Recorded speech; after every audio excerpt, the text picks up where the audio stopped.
Déjame seguirte, honrarte, cantarte, utilízame, Señor, fuego hay en mi sangre, por ti,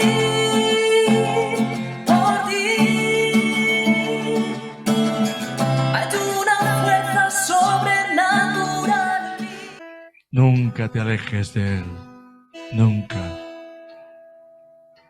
Hace tanto tiempo yo compré una iglesia a precio de sangre entre crudo dolor. Hace tanto tiempo que envié a mi hijo para rescatar lo que se perdió.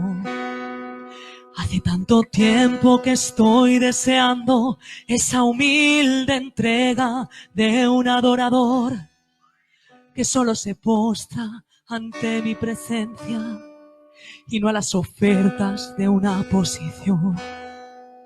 Hace tanto tiempo que estoy deseando que muestren mi imagen, que es la del amor, que no se confunda entre tanta gente, que sea distinta solo como yo, que no se divida como suele a veces, entrando en contiendas y en discusión, buscando alcanzar ser más grande que el otro, si en el universo el grande soy yo.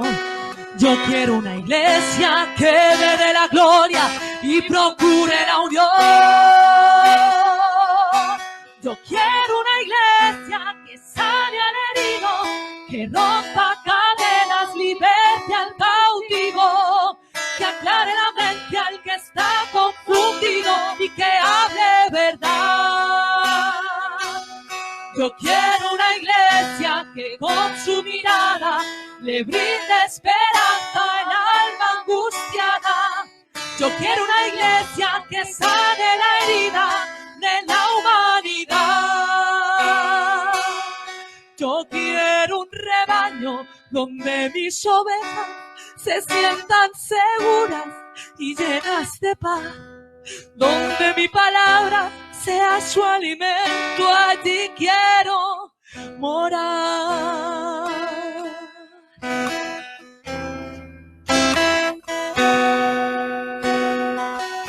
Yo quiero una iglesia que con su alabanza perfume mi trono, me dé ese lugar.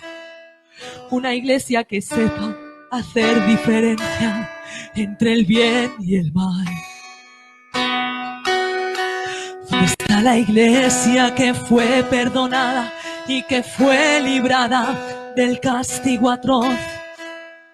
Aquella que al ver si alguno ha caído le tiende la mano y perdona su error. Iglesia despierta, ya llegó el momento de tu redención.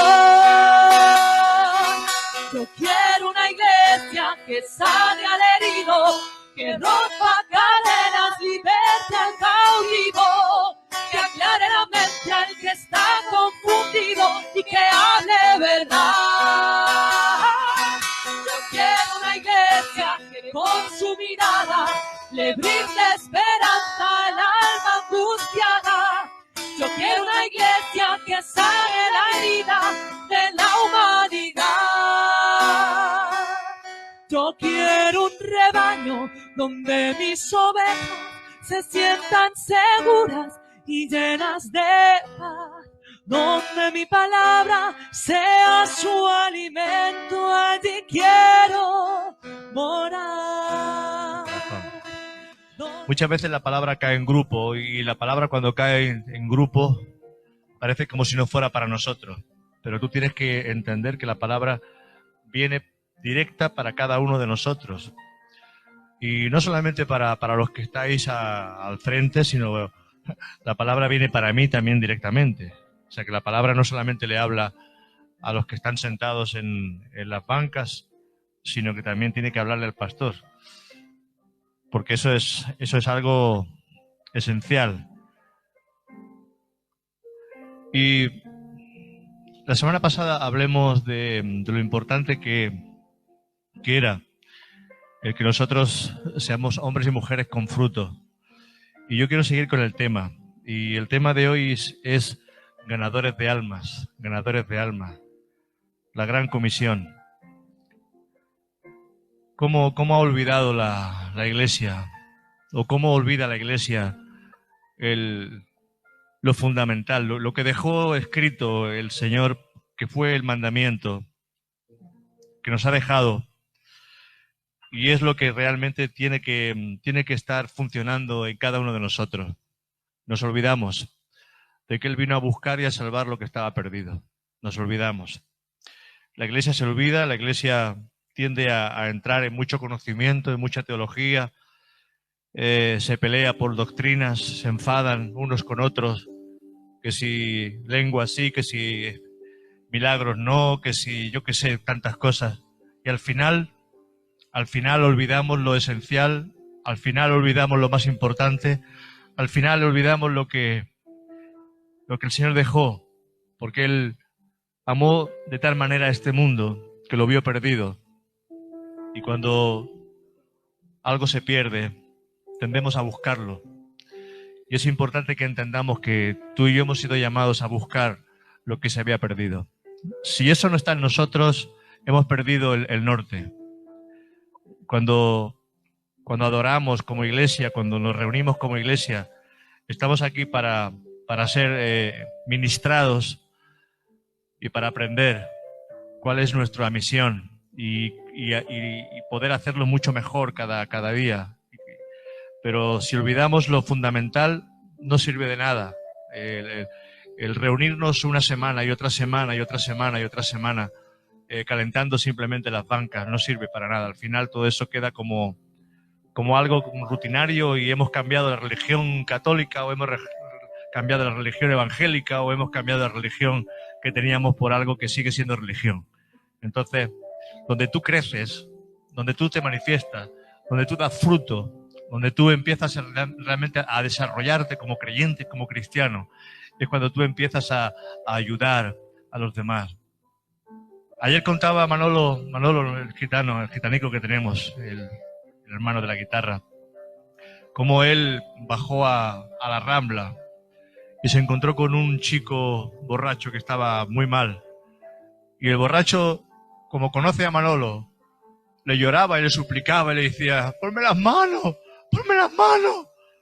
yo quiero salir. Y el Manolo le decía: pero yo no soy nadie. Y él decía: pero yo no soy nadie. ¿Y yo quién soy para ayudarte? La gente tiene hambre, la gente tiene necesidad. Hay mucha gente con hambre y necesidad. Y sin embargo, nos encontramos que muchas veces nos volvemos. Ganar alma y extender el reino de Cristo debería ser nuestra principal misión, extender el reino y ganar alma. Y sabes, estudiamos las Escrituras para ser mejores obreros. Estudiamos las Escrituras para ser mejores obreros, porque el Padre está buscando obreros. ¿Sabes por qué? Porque la mies es mucha y cada hijo suyo deberíamos de ser un ganador de alma, cada uno de nosotros. Porque dice la Escritura, dice la palabra de Dios, que el que gana alma es sabio. Y eso lo puedes encontrar en Proverbios 11:30. Y aunque no tengamos aquí ahora la pantalla para ponerla, pero yo lo voy a leer. Proverbios 11:30 dice: el fruto del justo es árbol de vida. El fruto del justo es árbol de vida. Y el que gana almas es sabio. Ya aquí tenemos una señal tremenda, que cuando tú ganas almas, Dios te hace sabio y eres sabio. Esa es la sabiduría. Hasta que uno no entiende que esto es el plan de Dios, lo de ganar alma y predicar el evangelio, se va a hacer una asignatura pendiente. Uno tiene que entenderlo, uno tiene que tener la revelación, uno tiene que tener la carga en el corazón. Hasta que tú esto no lo entiendes, esto va a ser para muchos, va a ser una asignatura pendiente, porque muchos nunca han dado un tratado, nunca le han hablado a alguien. Hay mucha gente que tiene como temor, como cobardía. ¿Y sabes una cosa? El problema es que el diablo ha cerrado las bocas de la iglesia. Al diablo no le importa si tú estudias mucho, si tú vienes martes, miércoles, jueves, viernes, sábado, domingo a la iglesia, te sientas, escucha. Él lo que le teme es a la persona que realmente pone en obra su palabra y es obediente al Señor. Cuando hay alguien, un creyente que es obediente al Señor y pone por obra su palabra, ahí sí que el enemigo le tiene miedo. Pero el diablo no le tiene miedo que tú tengas mucho conocimiento. Porque dice la palabra que el conocimiento envanece, pero que el amor edifica. Y qué importante es que el amor sea lo primero que salga de nuestras vidas. No podemos conformarnos, o no te conformes solamente con ser un creyente, porque Jesús no está buscando creyente. Él no dijo, id por todo el mundo y hacer creyente. Él dijo, id por todo el mundo y hacer discípulos a todas las naciones. Él está buscando discípulos, porque es muy diferente un creyente a un discípulo. La iglesia está llena de creyentes, pero hay muy pocos discípulos. Y el Señor lo que quiere son discípulos, porque el discípulo lo que quiere el discípulo es parecerse a su maestro. Ese es el deseo, ese es el anhelo. Cuando un rabí en aquella época le decía a alguien, sígueme, era un honor, era un honor. Y entonces aquel hombre seguía de tal manera, escuchaba de tal manera, entendía de tal manera, que quería parecerse a su maestro hasta en los más mínimos detalles. Si el maestro cogía y arrancaba una flor o arrancaba una hoja de un árbol, el discípulo iba y hacía lo mismo. Quería parecerse en los más mínimos detalles a su maestro. Por eso el discípulo entiende, el discípulo comprende, el discípulo sabe cuál es la misión, qué es lo que Jesús quiere. El creyente no, porque Dios no le habla, Jesús no le habla a los creyentes, Jesús le habla a los discípulos. Quiero que lo entendamos. Muchas veces dices, es que a mí el Señor no me habla. Claro, ¿cómo te va a hablar el Señor? Si todavía no has entendido que tú tienes que pedirle al Señor, Señor, hazme un discípulo tuyo. Tú tienes que entender que tienes que orar para que Dios te dé la fuerza, la capacidad y el entendimiento de ser un discípulo verdadero, no solo un creyente. Porque creyente ya eras en la religión que practicabas anteriormente. Ya eras creyente. Hay muchos, miles de creyentes. Tú pregúntale a la gente. Y toda la gente, la mayoría te va a decir, yo creo. La gente te va a decir, no, yo creo que algo hay.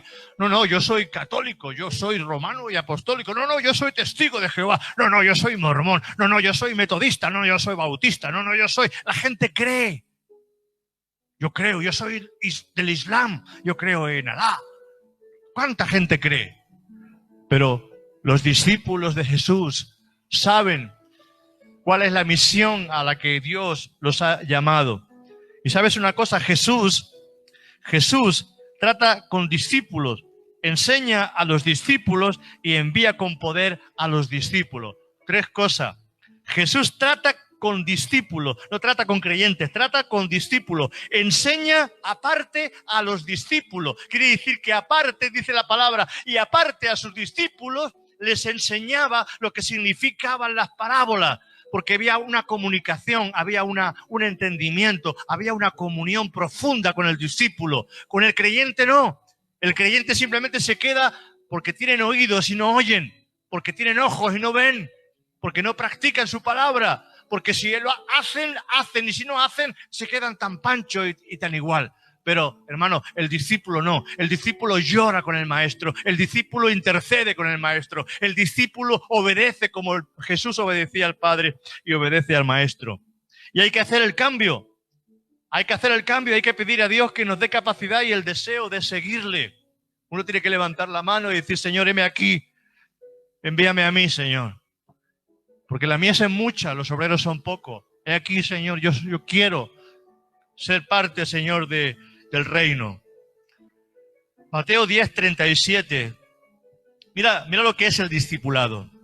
Mateo 10:37 nos dice, el que ama a padre o madre más que a mí, no es digno de mí.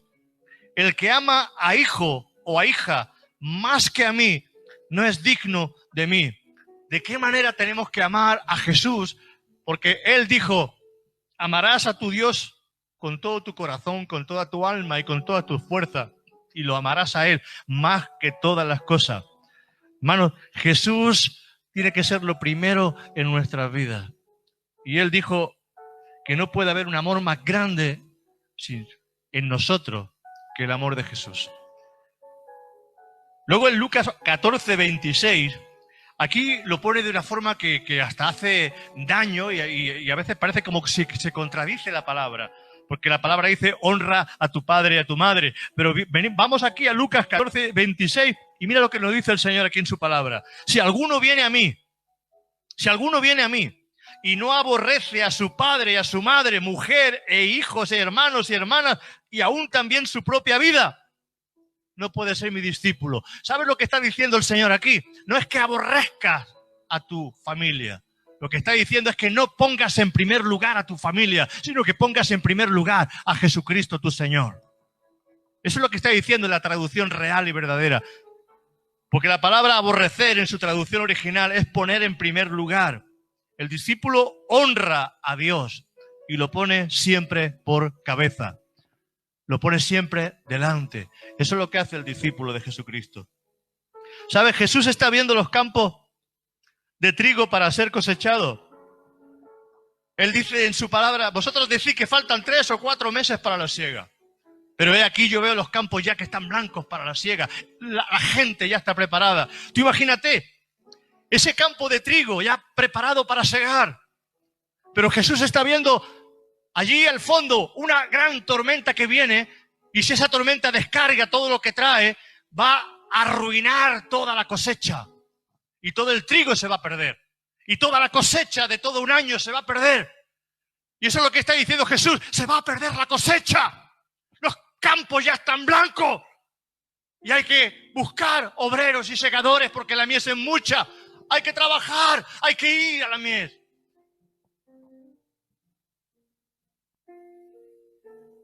Esa tormenta viene. Y esa tormenta va a destruir ese trigo que ha costado mucho levantar. Y Él nos urge a ir a cosechar el trigo antes que se pierda para siempre. Porque nosotros nos entendemos que la gente que no conoce a Cristo está perdida. Nosotros pensamos que quizás la gente se puede salvar siendo buena. Que quizás, bueno, a ver, igual Dios tiene misericordia de aquel, porque aquel... Pero no entendemos la palabra, lo que dice la palabra. Jesús dice en Juan 14, 6, yo soy el camino, la verdad y la vida. Y nadie viene al Padre si no es por mí. Nadie. Lucas 10, del 1 al 3, dice, después de estas cosas, designó el Señor también a otros 70, a quienes envió de 2 en 2 delante de Él a toda ciudad y lugar a donde Él había de ir. Y les decía, la mies a la verdad es mucha, mas los obreros pocos. Por tanto, rogad al Señor de la mies que envíe obreros a su mies. He aquí, dice la palabra, id, dice el 3, id.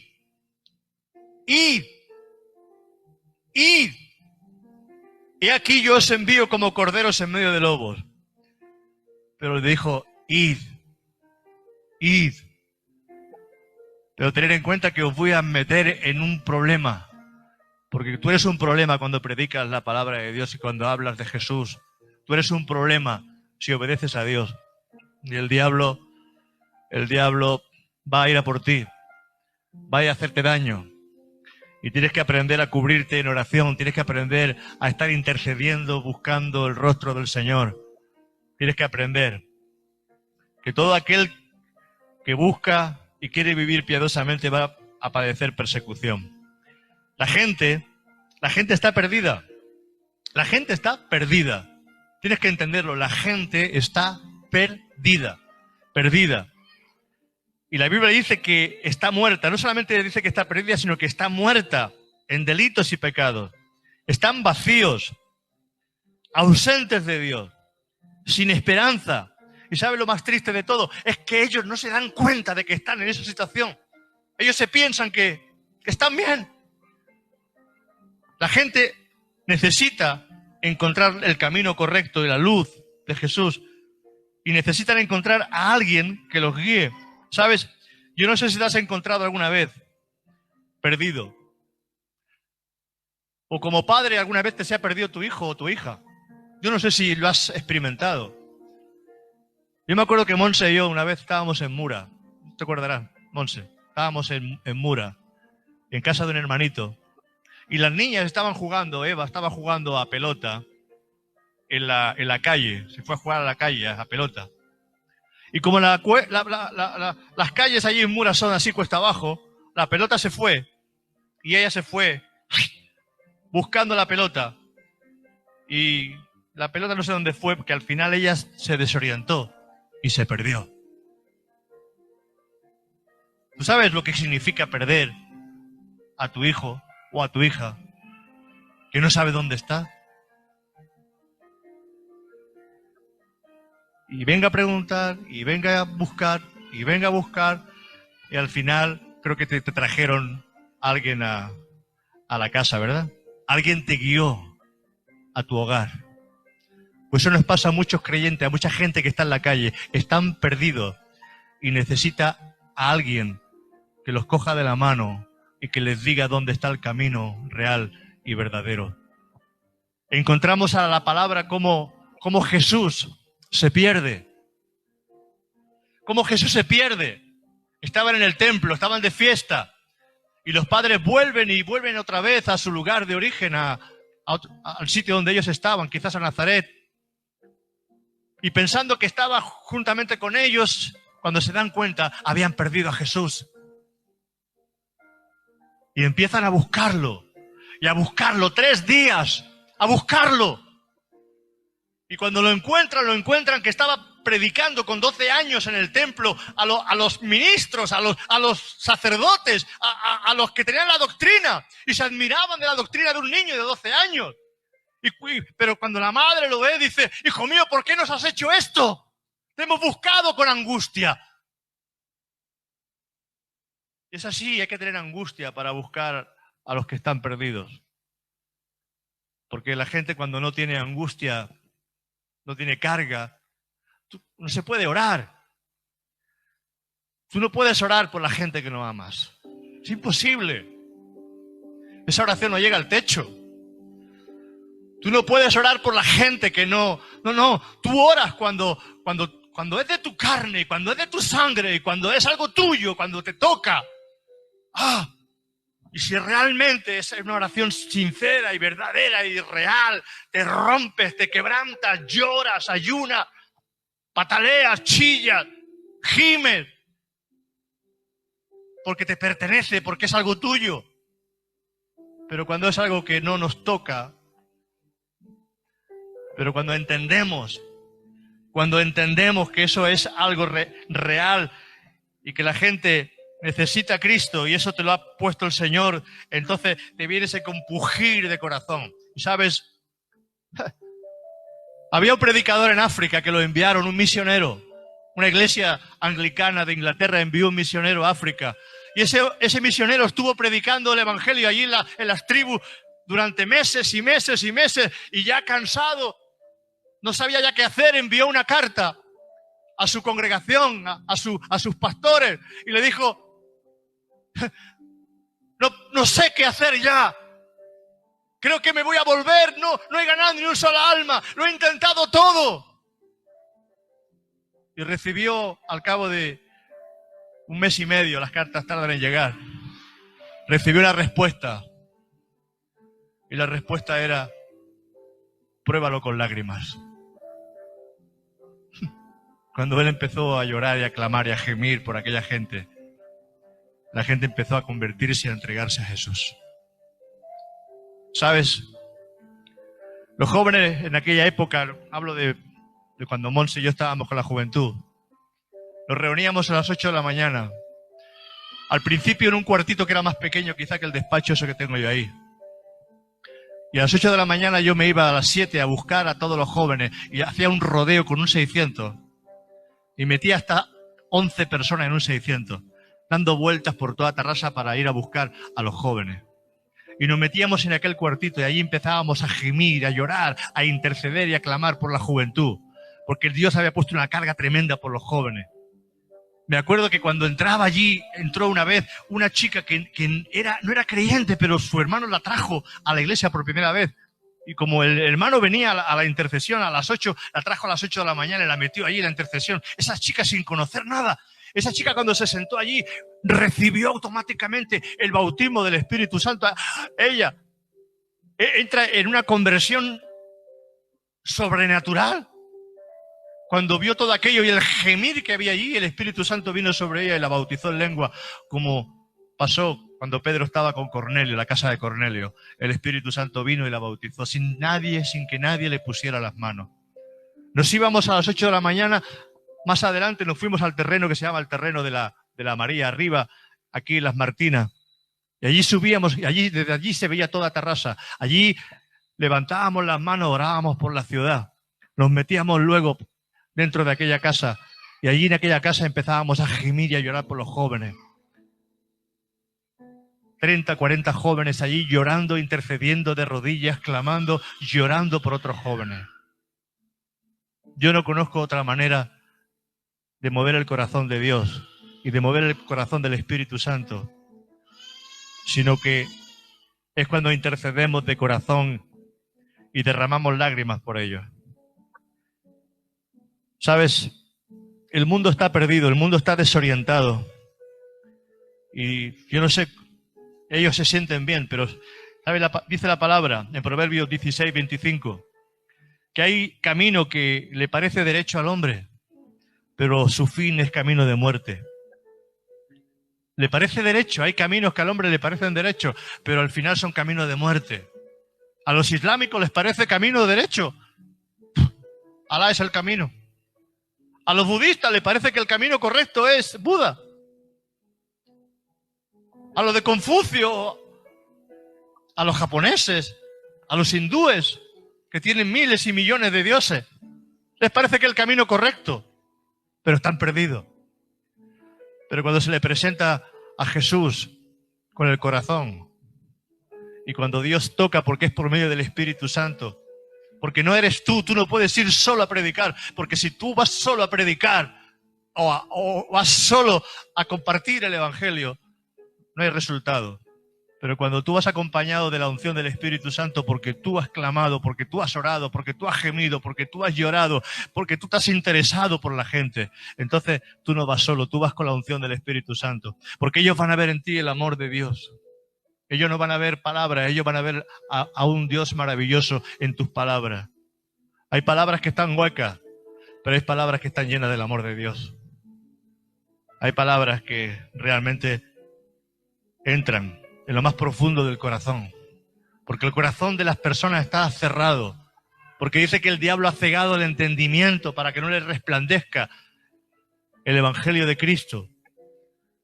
Pero cuando viene la unción de Dios, ese velo es quitado, porque eso es un demonio, eso es un espíritu que ha cegado el entendimiento de los incrédulos para que no le resplandezca. Pero cuando está la unción y el poder del Espíritu Santo, ese velo es quitado. Y entonces ellos entienden y comprenden. Hay caminos que al hombre le parecen derechos, pero al fin su camino es camino de muerte. En Lucas 2:48, aquí vemos a la madre y al padre, o al padrastro de Jesús, a José. Y cuando le vieron se sorprendieron y le dijo su madre: Hijo, ¿por qué nos has hecho así? Aquí tu padre y yo te hemos buscado con angustia. Te hemos buscado con angustia. Y seguro que oraron, que preguntaron, que se lamentaron hasta que encontraron a su hijo. ¿Sabes? Necesitamos estar atentos a las necesidades de la gente. Cuando tú estás atento a la necesidad de la gente, es cuando realmente tú puedes acercarle el Evangelio. Desgraciadamente funciona así. Es cuando Dios quebranta, cuando Dios rompe, cuando hay una necesidad en nuestras vidas, cuando estamos más sensibles. Por eso Jesús dijo que era muy difícil que un rico entrara en el reino de los cielos. ¿Qué le vas a decir a aquel que lo tiene todo? Por eso el Evangelio es tan complicado y tan difícil en Europa, o en sitios y en lugares donde ya la gente lo tiene todo. Pero allí donde la gente realmente está sensibilizada porque no tienen prácticamente nada, no están sujetos a las riquezas de este mundo. Y cuando se les presenta el Evangelio es como que su corazón está abierto. Pero Jesús les dijo, es difícil, es más fácil entrar por el ojo de una aguja a un camello que un rico entre en el reino de los cielos. Y hermano, la iglesia de Jesucristo en estos tiempos se ha hecho muy rica. Muy rica en muchas cosas. Pero hemos perdido realmente el afecto y el amor por las almas y por la gente que está perdida. No pasamos el tiempo que deberíamos de pasar buscando, orando y haciendo la voluntad de Dios. Y esto es algo que a mí el Señor me lo pone. Y es algo que el Señor directamente a mí como pastor me lo pone. Y esta iglesia tiene que cambiar el rumbo. Esta iglesia tiene que cambiar el rumbo para ser una iglesia ganadora de almas. Porque si no, habremos trabajado en vano. Habremos trabajado en vano. Porque es importante que lo entendamos. Que si no cambia nuestro corazón, que si no disponemos nuestro corazón, pero ganarlo no es solamente ir a las calles, hablarle y dejarlo, eso es como un aborto. Ir a la calle y decir, he ganado 30 personas. ¿Dónde están esas 30 personas? Ganarlos cuando tú los traes, cuando tú los discipulas, cuando tú los abrazas, cuando tú los amas y cuando tú empiezas realmente a interesarte por esas personas. Pero cuando tú estás predicando el evangelio quizás en las calles y esas personas se quedan ahí y nadie más se ocupa de ellas, ni tienes su teléfono, ni tienes su dirección, ni sabes nada de ellos, es como un aborto, es como si estuvieras engendrando hijos y olvidándote de ellos. No, eso no es. Os he puesto para que tengáis fruto y vuestro fruto permanezca, no que se pierda. Juan 15. La palabra lo dice claramente, Jesús es el camino. No es Buda el camino. No es el Papa, no es la religión católica, no es la religión evangélica, no es la religión anglicana. No, es Jesucristo el camino, la verdad y la vida. Y nadie va a entrar en el cielo si no es por medio de Él. Y la iglesia tiene el compromiso del cielo, el más alto compromiso de traer y predicar la palabra de Dios. La gente que está caída en un hoyo, no necesita un consejo. La gente que está caída en un hoyo no necesita que alguien se lamente de su situación. No necesita de que alguien le diga, es que eso te habrá pasado. Vete a saber por lo que te habrá pasado. La gente que está caída en un hoyo lo que necesita es que alguien que vaya, coja una cuerda, le ponga su mano y se meta si hace falta y lo saque del hoyo. Eso es lo que hace falta. Porque no nos ha llamado el Señor simplemente para mirar, a saber lo que habrás hecho. A saber lo que te habrá pasado, a saber, eso seguramente habrá sido un castigo de Dios. Ahí te quedas entre los mismos evangélicos y decimos que amamos. No. La gente que está en un hoyo lo que necesita es que alguien le extienda la mano, le proporcione ayuda y lo saque de ese pozo. Él dice, yo soy Jehová, yo soy el que te saqué del hoyo cenagoso. Él y Cristo, ¿sabes una cosa? Cristo no vino a condenar al mundo, Cristo vino a salvarlo. Porque, qué bonito Juan 3:16, de tal manera amó Dios al mundo que envió a su Hijo para que todo aquel que en Él cree no se pierda, mas tenga vida eterna. Ahí nos quedamos. Pero ¿sabes una cosa? Juan 3:17 dice, porque no envió Dios su Hijo al mundo para condenar al mundo, sino para que el mundo sea salvo a través de Él. Hechos 4:12 dice, y en ningún otro hay salvación. Ni en ningún otro hay salvación. Ni en ningún otro. Nosotros pensamos que quizás con otro habrá salvación. Pero es que si hubiera salvación en otro, Jesús no hubiera muerto nunca en la cruz del Calvario. Y en ningún otro hay salvación, porque no hay otro nombre bajo el cielo dado a los hombres en que podamos ser salvos. Hechos 4:12. En primera de Juan 4:14 nos dice: y nosotros hemos visto y testificamos que el Padre ha enviado al Hijo, el Salvador del mundo. Y necesitamos memorizar ese versículo y apuntarlo y no olvidarlo. Primera de Juan 4:14. Y testificamos que el Padre ha enviado al Hijo, el Salvador del mundo. Primera de Timoteo 1:15 nos dice: palabra fiel y digna de ser recibida por todos, que Cristo Jesús vino al mundo para salvar a los pecadores, de los cuales yo soy el primero. Eso dice el apóstol Pablo. Que Cristo vino al mundo para salvar a los pecadores. Y el discípulo lo que hace es seguir el ejemplo de su maestro. Seguir salvando pecadores. ¿Que te van a tirar piedra? Te van a tirar piedra. ¿Que se van a enfadar contigo? Quizás se enfaden contigo. ¿Que no te van a aceptar? No te van a aceptar. Pero cada vez que alguien te ofende y cada vez que alguien te menosprecia y cada vez que alguien te pisotea, ese te menosprecia, te pisotea, pero Dios te está poniendo un galardón y una medalla en tu traje, porque tú estás siendo valiente para predicar y para hablar la palabra de Dios. Porque son los valientes los que arrebatan el reino de los cielos, no los cobardes.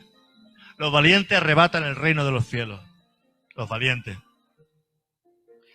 Y ahora yo te pregunto, ¿cuál es el deseo de Dios? ¿Cuál es el deseo de Dios? Que los pecadores se salven. ¿Cuál es el deseo de Dios? Que la gente que está perdida encuentre el camino. ¿Cuál es el deseo de Dios? Si estamos orando, Padre, que se haga tu voluntad, entonces, ¿cuál es el deseo de Dios? Decidme, ¿cuál es el deseo de Dios? El deseo de Dios es crear y meter a la gente en un local y enseñar. No, esto tiene que ser un lugar, un cuartel donde aprendamos realmente a testificar y a prepararnos como hombres y mujeres, que vayamos luego en nuestros puestos de trabajo, allí donde estamos, en el lugar donde Dios nos ha colocado. Somos soldados, somos embajadores de Cristo. ¿Y cuál es el deseo de Dios? Porque este debería ser nuestro deseo. Porque si Dios quiere que se haga su voluntad, vemos, es que lo vemos, que claramente esta es la voluntad de Dios. Esta es la voluntad de Dios. Míralo en Ezequiel 33:11. Ezequiel 33:11 dice: diles, vivo yo, dice Jehová el Señor, que no quiero la muerte del impío, sino que se vuelva el impío de su camino y que viva. Volveos de vuestros malos caminos. ¿Por qué moriréis, oh casa de Israel? En primera de Timoteo 2, del 3 al 4 dice: porque esto es bueno y agradable delante de Dios nuestro Salvador, el cual quiere que todos los hombres sean salvos y vengan al conocimiento de la verdad. Esta es la voluntad de Dios. Esto es el deseo de Dios. Esta es la voluntad de Dios. Segunda de Pedro 3:9 dice: el Señor no retarda su promesa, según algunos la tienen por tardanza, sino que es paciente para con todo, no queriendo que nadie perezca, que ninguno perezca, sino que todos procedan al arrepentimiento. Este es el deseo de Dios. Ay, Señor, muéstrame tu voluntad. Dios no te va a mostrar otra voluntad. Si la voluntad de Él, si Él envió a su Hijo para que la gente fuera salva. Si Él envió a su Hijo para buscar lo que se había perdido. Dice que aquella mujer que se le perdió tenía 10 monedas, porque esas 10 monedas era la dote que se le daba cuando se casaba a alguien. Esas 10 monedas era como algo que ellos guardaban. Esa mujer lo guardaban como un tesoro. Pero se le perdió una. Y dice que encendió una lámpara, una antorcha. Y tú tienes que encender la antorcha, encender la luz, ese eres tú. Y tienes que buscar la perdida. Y la buscó diligentemente por todo sitio hasta que encontró la moneda. Y luego dice que llamó a toda la gente y se regocijaron juntamente con ella porque había encontrado la moneda que había perdido. ¿Sabes? Dice que había un hombre que tenía 100 ovejas y dejó las 99 bien en el aprisco, bien, y se fue a buscar la que estaba perdida. Pero ¿sabes una cosa? Hoy tenemos una dentro y 99 fuera, y no vamos a buscar las que están fuera. ¿Sabéis que en el año 1930 habían 2.000 millones de personas en el mundo? ¿Que en el año 1980 habían 4.000 millones de personas en el mundo?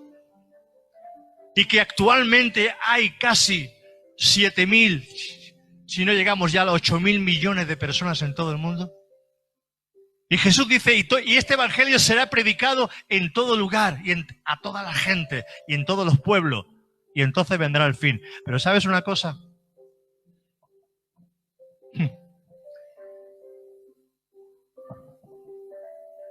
Que hay miles y miles y miles y millones de personas que no conocen a Jesús todavía. Y se están perdiendo continuamente. Y este es el deseo de Dios y el más grande y el más poderoso. Y este es el que tiene que ser el deseo de los discípulos de Jesús. Y Dios no ha escogido a otro. Es que Dios no ha escogido a otros, te ha escogido a ti. Dios te ha escogido a ti y me ha escogido a mí. No me elegisteis. Dice, Dios te ha escogido a ti y no a otro. Nos escogió para hablar, para predicar su palabra de salvación. Y sabes, y te va a doler, pero es verdad. Tenemos que reprender ese demonio que ha cerrado nuestra boca. Porque hay demonios que cierran nuestra boca para que no hablemos la palabra y evangelicemos a los demás. Y hay un demonio que tiene tu boca bien cerrada y hay que reprenderlo. Pero personalmente, tú tienes que ir a un cuarto y decirle, diablo, te reprendo. Espíritu mudo y sordo y ciego, hecho fuera de mi vida. En el nombre de Jesús. Señor, abre mi boca. Abre mi boca. Señor, me avergüenzo cada vez que me he quedado callado. Me avergüenzo de no haber hablado tu palabra cuando tú me la has puesto en bandejas. Padre, me arrepiento cada vez que he cerrado mis labios cuando he visto la necesidad. Me arrepiento, Señor, cada vez que no he tenido la oportunidad de predicar tu palabra y quizás por vergüenza o por cobardía o yo qué sé, me he quedado callado. Perdóname, Señor. Y uno tiene que ser sincero con el Señor. ¿Cómo quieres tener relación con el Señor si no hacemos la obra del Señor? Juan 15, 16 dice, no me elegisteis vosotros a mí. No me elegisteis vosotros a mí, sino que yo os elegí, yo te elegí a ti. Tú no me elegiste a mí, sino que yo te elegí a ti y te he puesto para que vayas y lleves fruto y tu fruto permanezca, para que todo lo que le pidas al Padre en mi nombre, Él te lo dé. Te he puesto para que lleves fruto. Él te escogió. Y ahí tienes otro texto para memorizarlo, para tenerlo bien presente. Romanos 10:13. Dice, porque todo aquel que invocar el nombre del Señor será salvo. Todo aquel que invocar Él. Pero la palabra invocar va más allá de confesar con tu boca o levantar la manita. ¿En cuántas iglesias he estado yo donde se convierte solamente la mano? Solo se convierte la mano. Y a veces ni la mano.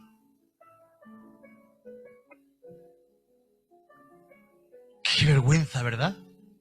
Cerrar todos los ojos, todos, cerrar todos los ojos. Que nadie abra los ojos. Ahora, el que haya venido por primera vez o quiera recibir a Cristo, que levante la mano. Levántala porque nadie te ve.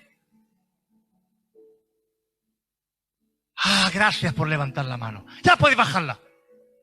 Ya podéis abrir los ojos. Y a eso le llaman conversión. ¡Qué vergüenza! Yo cuando veía esas cosas me entraba una angustia aquí. ¡Wow! ¡Qué vergüenza! ¿Dónde hemos llegado? ¿Sabe las conversiones primitivas? Yo he visto conversiones de verdad y conversiones reales. Y he visto gente arrodillada y llorando, echando moco en el suelo, convertidos de corazón y de verdad. No siempre la conversión es así, por supuesto. Pero cuando una conversión es real, se le nota. Porque por sus frutos tú conocerás si es real o no es real. Porque cuando hay una conversión real, la palabra conversión significa giro de 180 grados. El que era borracho ya no es borracho. El que era drogadicto ya no es drogadicto. El que era un asesino se convierte en una ovejita que no es capaz ni de matar a una mosca. El que era homosexual deja la homosexualidad. Ay, Dios mío, conversión, conversión, conversión. A cualquier cosa le llamamos hoy conversión para llenar la iglesia. De gente que no conoce a Cristo. De gente que no conoce a Jesús, de gente que no entiende, que no ha comprendido, porque le han engañado, porque le han estafado, porque no le han dicho realmente la verdad. Porque la persona luego hay que discipularla en el amor de Cristo y hay que enseñarle la doctrina, la palabra y lo que significa seguir a Jesús con todo el amor. No para condenarlo, no para decirles tú eres un pecador. No, no, no, no, no, hermano.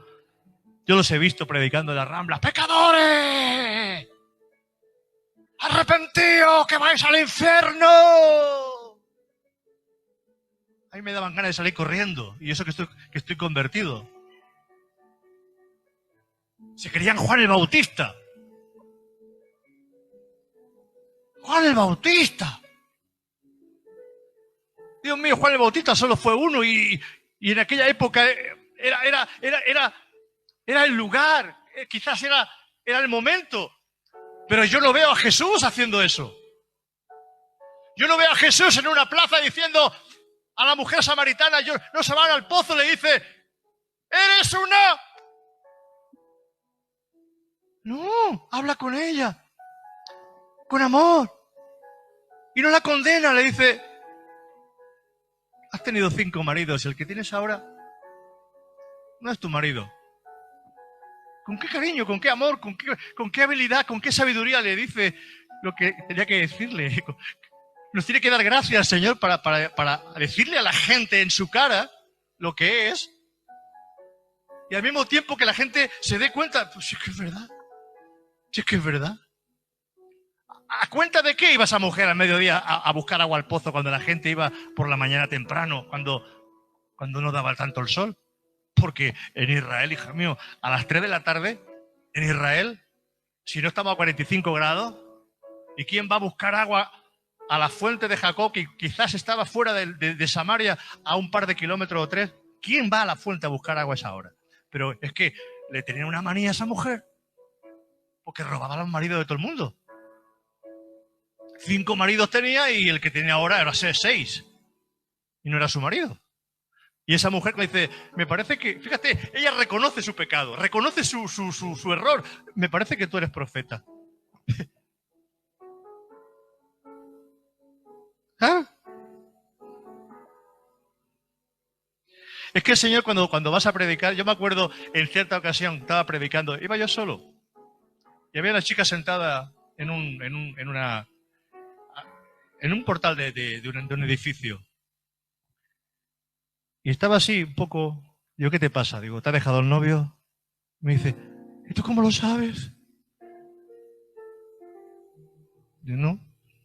¿Será que el Señor me lo ha puesto en el corazón? Pero sabes una cosa, yo vengo para decirte que el Señor te ama. Y que Él tiene algo precioso para ti. Cuando Dios te da la sabiduría o el entendimiento para traer una palabra, es la palabra que Dios pone en tu corazón para esa persona. En ese momento, no hay más. Pero tenemos que volver a ese anhelo y a ese deseo. La iglesia no puede callar. Y sabes una cosa, tenemos a Jesús. La iglesia está confinada, pero que el problema mayor no es que la iglesia esté confinada, es que tenemos confinado a Jesús, porque Él vive dentro de nosotros. Y si nosotros no sacamos a Jesús por nuestra boca, por nuestras manos, confinamos a Jesús. Señor, trae a los pecadores a la iglesia.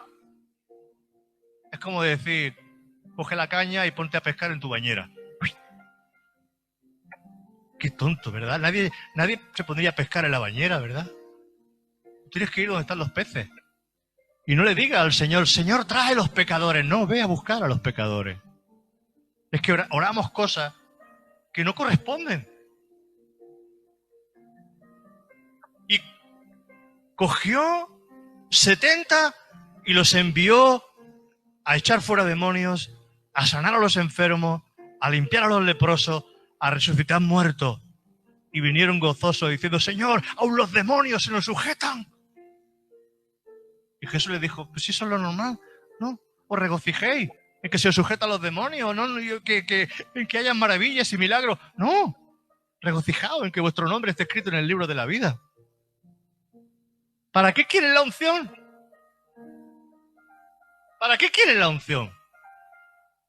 ¿Para qué quieres el poder? ¿Para tirar a la gente al suelo? Yo he visto mucha gente tirarse, bueno, muchos se tiran ellos. Porque como yo he estado cogiendo gente que antes de ser pastor, yo estaba detrás de diácono, llámalo como tú quieras, o de responsable. Y he visto a gente que hacía así. O sea, venía el pastor para que orara por ellos, pero hacían así, miraban para atrás y si veían que a alguien, entonces se tiraban. Sí, lo he visto cómo miraban para atrás primero. Entonces así. Y yo me quedaba así como diciendo, ¿será tonta? Era una mujer. Otras no, otras caían en el espíritu. Y aquella se pegó un cabezazo en el suelo. Y yo cuando fui a levantar la sangre en la cabeza, y digo al pastor, sangre, y dice, levanta.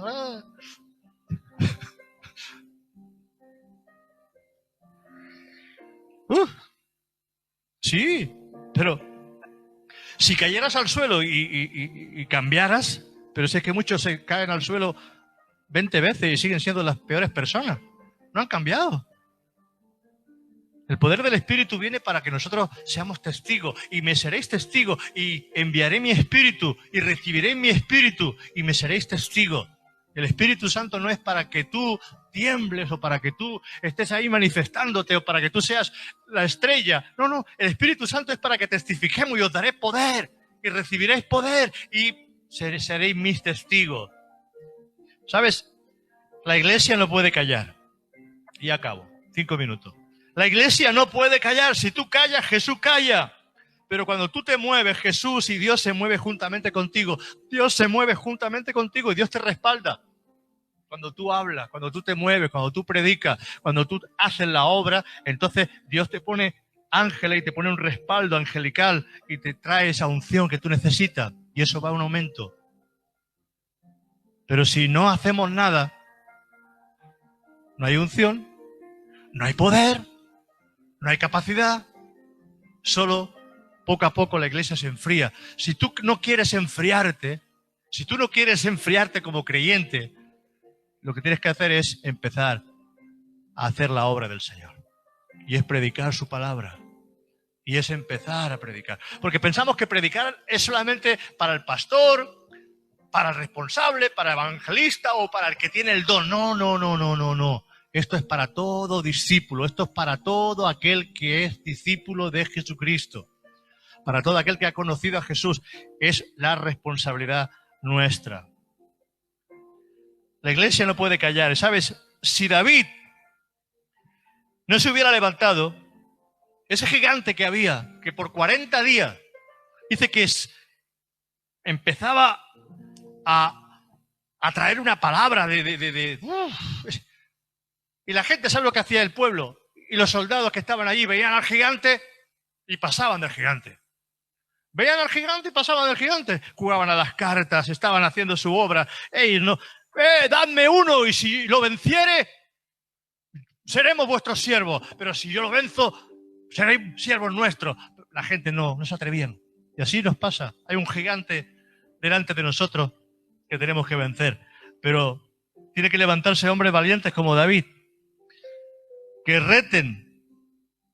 Pues eso es lo que está pasando con la iglesia. La iglesia está entretenida, jugando e ignorando el problema, porque hay un problema. ¿Sabes? Hubo una mujer, una chica, una criada, que se atrevió a decirle a un general, a Naamán el sirio, porque ella es la que le lavaba la ropa. Y ese hombre lo tenía tan oculto, tenía lepra, pero lo tenía oculto, no se lo decía a nadie. Pero esa mujer que le lavaba la ropa sabía que ese general, ese grandullón, ese gran jefe, ese personaje, esa persona tan alta, ese general, ese tipo de rey, porque era como el segundo de a bordo de los sirios, pero tenía lepra. Pero aquella criada no se calla, sino que le dice: mira, en mi país hay un profeta que si ora por usted se sanará de la lepra. Aquella mujer fue valiente para decirle a ese gran personaje: en mi país, en mi reino, hay un rey que se llama Jesús de Nazaret, que es capaz de sanar tu pecado, tu lepra y tu necesidad, y que puede sacarte del hoyo donde tú estás, y puede sacarte de tu problema donde tú estás, y te puede ayudar.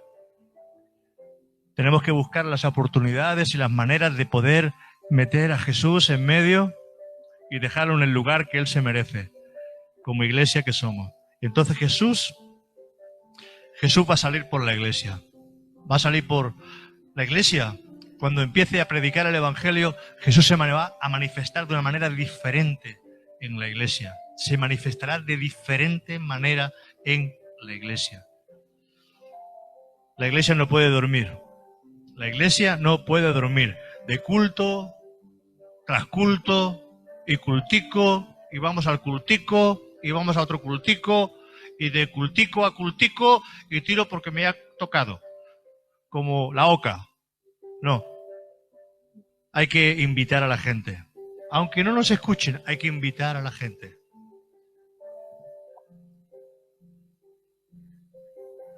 Yo he sido muy pesado y sigo siendo pesado con la gente. Pero es igual. Si por ser pesado gano a alguien, seguiré siendo pesado. Voy a seguir siendo pesado e invitando a esa gente que yo creo que van a venir. Y hay 100 familias que van a venir de camino, pero hay que ir a buscarlas. Hay 100 familias, estamos orando por 100 familias para que esas vidas se entreguen a Jesús, pero hay que ir a buscarle y predicarle el Evangelio. Amén, iglesia, lo entendemos, estamos comprendiendo. A los que estáis en antena, a los que estáis en Facebook, a los que estáis en YouTube, a los que estáis a través de la radio, estáis entendiendo el mensaje. Los que estáis aquí en esta tarde presente, estamos entendiendo el mensaje en esta tarde de Jesucristo. ¿Nos ha hablado el Señor o queréis que os hable del dragón de las 4 cabezas? Porque si es más importante el dragón de las 4 cabezas que lo que hemos predicado o lo que se ha hablado esta tarde, entonces no hemos entendido el mensaje de Jesucristo. Y el mensaje de Jesucristo era muy, muy claro y muy explícito. Mateo 28, id por todo el mundo y predicad este Evangelio a toda criatura. El que creyere y fuere bautizado será salvo. El que no, será condenado. Y eso es la responsabilidad de la iglesia, no de los ángeles, no de la gente que no tiene a Cristo. Porque ¿cómo van a predicar los que no tienen? Pero los que tenemos a Jesús tenemos la responsabilidad y el compromiso de hacer la obra de Jesús. Amén. Que Dios os bendiga. Un abrazo. Mañana seguimos.